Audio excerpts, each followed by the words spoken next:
Hey everyone, today I'm gonna show you my latest watch acquisition. It's the Casio GM2100-1A. So it is the metallic version of the famous Casioak. And I normally don't buy a lot of watches, but I've recently gotten back into it. I actually sold the last watch I presented on this channel. Going the homage route wasn't for me, so I decided to sell that watch. And with Black Friday that just happened, I was able to score this watch at a good discount. So I paid before taxes around 170 Canadian dollars, which is equivalent to 130 USD. So 100 Canadian off retail, or about 70 US off retail. And for the price I paid, I find that the upgrades that were made to this version are well worth the price premium over the regular resin version of this watch.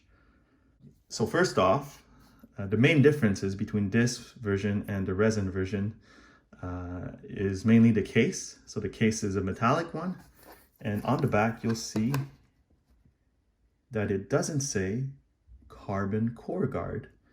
One thing of note is that the case diameter for this metallic version is 1 millimeter smaller than the resin version. So this is 44.4 millimeters versus 45.4 on the resin version. So the finishing on the case is actually very, very nice. They didn't just slap a metallic version without, adding anything else to it. If you can see, there's some circular brushing on the bezel, and the functions and the logo and the writing on the bezel is etched in. So it's very, very nice. And you have different levels of finishing. So you have some polishing here on the bezel, and then more brushing on the sides, broken up with some more polishing and a bit of brushing here as well. So very, very nice case that they've put on here. And the resin strap is still resin, obviously, but it's a waffle pattern. I don't remember. I used to have the resin version of the G-Shock when it came out. I don't remember if the clasp or the clasp was metallic or resin, but this one has a metallic clasp to match that case. The other big change is in this fantastic looking dial. So it still sports a mineral glass, and it doesn't reflect that much.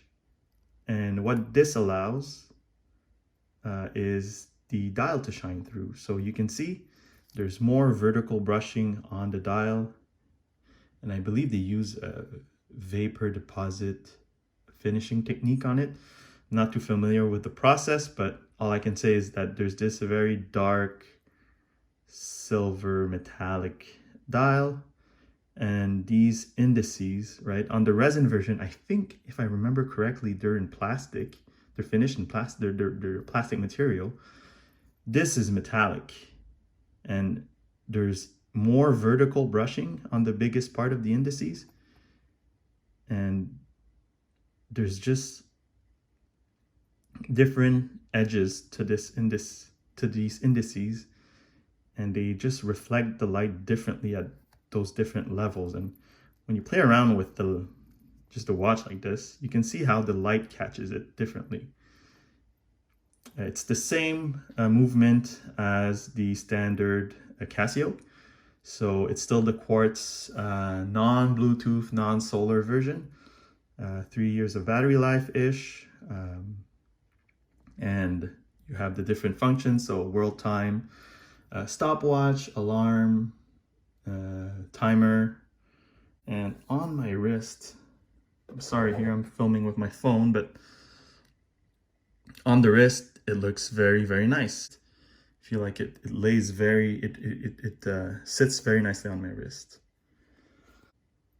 So overall, for the discounted price I paid for this watch, I think this is a great value.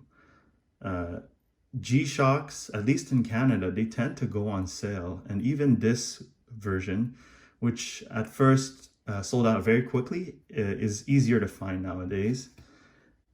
I find that this watch is better than the resin version if you can afford it, just because it doesn't just look like a beater watch, right? It's very nicely finished, and you can wear it outside of a beater watch context, right? You can wear it and it'll just look very, very nice. So once again, the GM2100-1A gets a thumbs up from me. I find that it's a lot more wearable than the resin versions, which are colorful and fun, but this one is a bit more serious, it's a bit more blingy, and I just like the finishing on it, and it's just a nice looking watch. And for the discounted price I paid for it, wow. Yeah, this is definitely a keeper. So thanks guys for watching. I'll see you in the next one.